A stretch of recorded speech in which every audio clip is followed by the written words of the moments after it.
Amis internautes, salam alaikum. Veuillez vous abonner sur votre chaîne Dakar Plus et n'oubliez pas d'activer la cloche de notification. Vous aurez des informations en temps réel ici au Sénégal et à l'extérieur. ginnaaw bu ñu sante yàlla di ñaawlu bu baax a baax lu fi jot a xew jaar naa ci hôpital militaire Wakam bu dem seeti suma jigéen yàlla dogal gisuma ko mooy danaa ñëw fii ci groupe 7TV ñëw fii pour mën leen masu mën leen jaajëfee di leen di ñaanal nag yàlla gën leen kattanal yàlla gën leen yokkal sutura te ñëw tamit pour manifester suma soutien au monde de la presse mais di profiter tamit ci occasion bi pour interpeller bépp patron de presse ku fi am télé am rajo am journal noonu nga mën a am sañ-sañ yëg jox sa micro ay nit ngeen xam ne ni seen xam-xam màcc na ci débat yu ngeen xam ne ni moom la ñuy animé wax ci mooy lan moo xam tey ngeen jël ay chroniqueurs yu ñëpp xam ngeen jël ay journalistes ngeen jël ay politique ngeen jël ay nit ñuy bàyyi ko ci société civile ñuy animer seen ay plateau en toute responsabilité te di wax tamit dëgg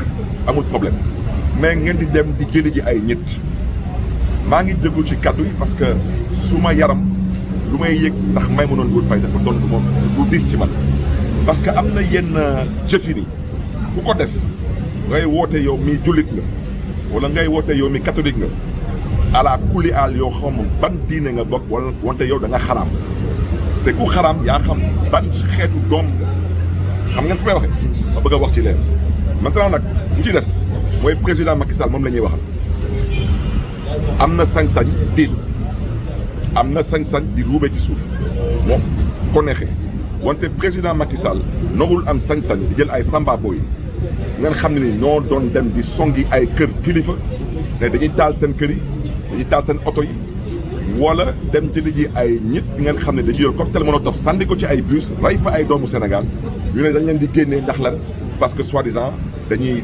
diil loolu mooy wax ci parce que tey jamono yu ñu toll nii dafa am ay nit am fu ñu bokk nekk dee du ñu nangu kenn di wax ne ni que Macky Sall la ñuy waxtaan ak seen kilifa te loolu mooy dëgg ñu bëgg ko ak ñu bañ ko bëgg loolu mooy dëgg seen kilifa mi ngi diil ak Macky Sall te ñun bu ñu wax lépp te luñ ci xam doy na sëkk kon nag ku nekkoon big rek ci kaso bi nga génn démb wala bërki démb yow mënoo xam lu xew ci biir réew yow na nga ànd ak muñ rek nga jéem a waxtaan ak sa mbokk yi xam fan ngay teg sa tànk donc l'agression contre Maimouna Ndour Faye c'est un acte d'une haute lâcheté c'est un acte barbare ñëpp ko doon dénoncer et la presse doit assumer ses responsabilités fu may daanelee mooy journaliste mooy par essence journaliste mooy ku am fit journaliste mooy dem fu kenn dul dem journaliste mooy dem zone de guerre militaire rek kay dem zone de guerre journaliste yuy dem zone de guerre wutul poste député wutul poste maire wutul poste président wutul xaalis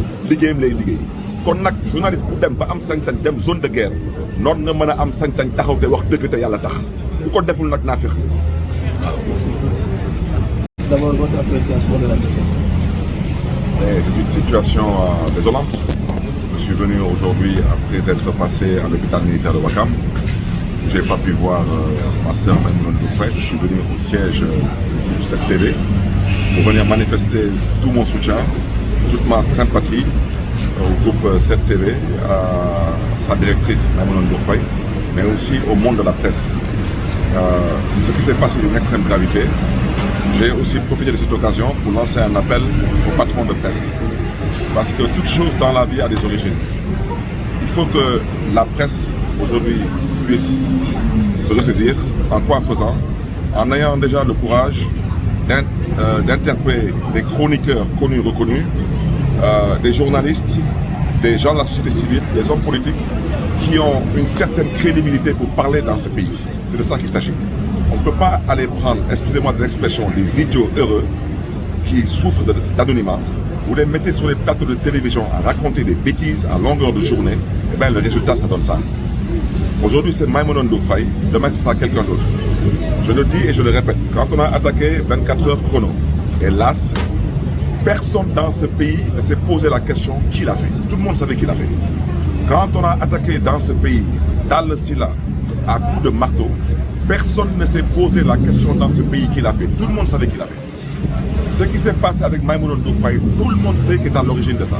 Ce sont les personnes qui ont incité les jeunes à la violence, à la haine, à la rancœur et qui ne font que verser dans la ruse, le mensonge et la manipulation.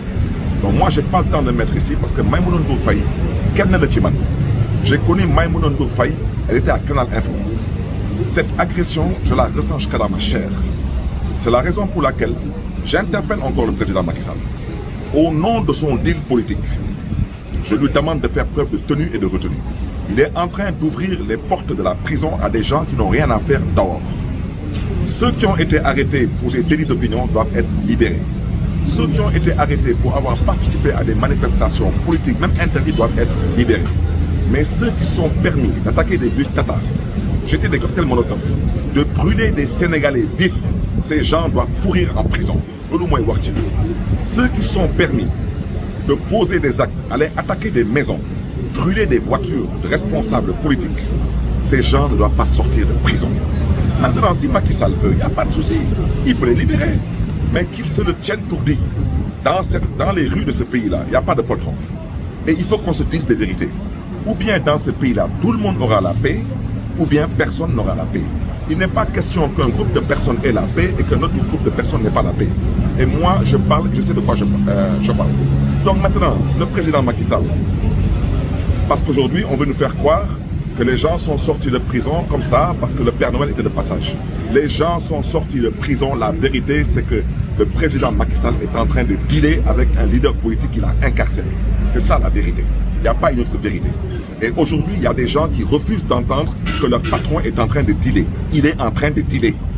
Comme hier, on nous a dit qu'on était des traîtres, on était Judas, parce qu'on a accepté d'aller à un dialogue où on les avait informés en amont. On est parti à ce dialogue en plein jour et on a indiqué les raisons pour lesquelles on partait à ce dialogue. On n'est jamais parti à ce dialogue pour proroger le mandat de Macky Sall. On n'est jamais parti à ce dialogue pour que Macky Sall puisse reporter les élections, entre autres. Et on n'a jamais été dans une situation, même en prison, on n'a jamais une minute pensé discuter ou dialoguer avec Macky Sall pour qu'il puisse rallonger son mandat ou reporter les élections pour que nous, on puisse éventuellement participer à un scrutin.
Amis internautes, salam alaikum. Veuillez vous abonner sur votre chaîne Dakar Plus et n'oubliez pas d'activer la cloche de notification. Vous aurez des informations en temps réel ici au Sénégal et à l'extérieur.